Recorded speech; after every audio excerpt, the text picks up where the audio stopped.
എനിക്ക് 7 വയസ്സുള്ളപ്പോഴാണ് ഇവള് ജനിക്കുന്നത്. അതുവരെയും ഒറ്റയ്ക്ക് വളർന്ന എനിക്ക് ഇവള് ശരിക്കും ഒരു ശല്യമായിരുന്നു.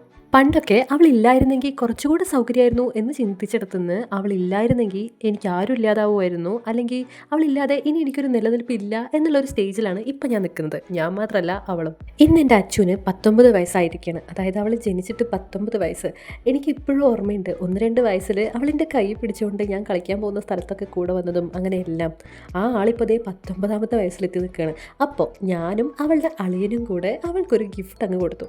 ഈ അടുത്ത് ഞാൻ എൻ്റെ പാരൻസിന് ഒരു ഗിഫ്റ്റ് കൊടുക്കുന്ന വീഡിയോ ഇട്ടുണ്ടായിരുന്നു കേട്ടോ. അതിനകത്തൊരു മേജർ പാർട്ട് ഞാൻ മിസ് ചെയ്തിട്ടുണ്ടായിരുന്നു. വേറൊന്നുമല്ല, എൻ്റെ ഹസ്ബൻഡും അതിനെല്ലാം എൻ്റെ കൂടെ സപ്പോർട്ടീവായിട്ട് നിന്നിട്ടുണ്ടായിരുന്നേ ദേ ഈ കാര്യത്തിലും. അതായത് അവർക്കിഷ്ടപ്പെട്ട ഗിഫ്റ്റുകൾ കണ്ടുപിടിക്കാനും അത് വാങ്ങാനും ബെസ്റ്റ് ഏതാണെന്ന് ചൂസ് ചെയ്യാനും എല്ലാത്തിനും എൻ്റെ ഹസ്ബൻഡ് എൻ്റെ കൂടെ ഉണ്ടായിരുന്നു.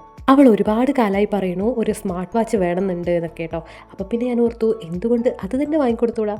കസിൻസും കൂടെയുള്ളവരൊക്കെ സ്മാർട്ട് വാച്ച് യൂസ് ചെയ്യുന്ന സമയത്തൊക്കെ ഇവൾ എന്നോട് പറയാറുണ്ട്, നമുക്കെപ്പോഴാണ് ഒരു സ്മാർട്ട് വാച്ചൊക്കെ യൂസ് ചെയ്യാൻ പറ്റുക, നമുക്കിതൊക്കെ വാങ്ങാൻ പറ്റുമോ എന്നൊക്കെ. അങ്ങനെ അവളുടെ ബർത്ത്ഡേക്ക് ഞാനിതേ ഒരു സ്മാർട്ട് വാച്ച് തന്നെ ഗിഫ്റ്റായി കൊടുത്തേക്കാണ്.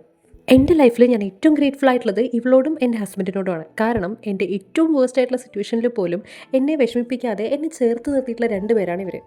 ആൻഡ് എൻ്റെ പാരൻസിനോട് ഞാൻ ഏറ്റവും കൂടുതൽ കടപ്പെട്ടിരിക്കുന്നത് എനിക്ക് നല്ല വിദ്യാഭ്യാസം തന്നതിലോ അല്ലെങ്കിൽ എനിക്കൊരു ജോലി ആവുന്നതിന് എന്നെ പ്രാപ്തിയാക്കിയതിനോ ഒന്നുമല്ല.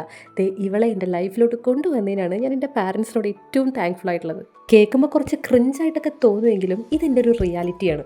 അവളുടെ 18ാമത് പിറന്നാളിന് എനിക്ക് ഗിഫ്റ്റായി കൊടുക്കാൻ പറ്റിയിട്ടുണ്ടായിരുന്നത് ഒരു A4 ഷീറ്റിൽ ഹാപ്പി ബർത്ത്ഡേ എന്ന് എഴുതിയൊരു കാർഡും പിന്നെ ഒരു 10 രൂപയുടെ ചോക്ലേറ്റും ആയിരുന്നു. ആൻഡ് അടുത്ത വർഷം അതേ സമയം എനിക്കിതേ അവൾക്ക് ആഗ്രഹിച്ചൊരു സാധനം വാങ്ങിക്കൊടുക്കാൻ പറ്റിയെന്ന് ആലോചിക്കുമ്പോൾ ഞാൻ ശരിക്കും പ്രൗഡാണ്. ഈ 2025 ഞാൻ മാനിഫെസ്റ്റ് ചെയ്ത കാര്യങ്ങളൊക്കെ നടന്നൊരു വർഷമാണേ. അതൊക്കെ പോട്ടെ, അവളുടെ മൊത്തം സന്തോഷം കണ്ടില്ലേ, ഇത് കാണാൻ വേണ്ടിയിട്ടായിരുന്നു ഇത്രയും കാലം ഞാൻ ജീവിച്ചെന്ന് വരെ തോന്നി.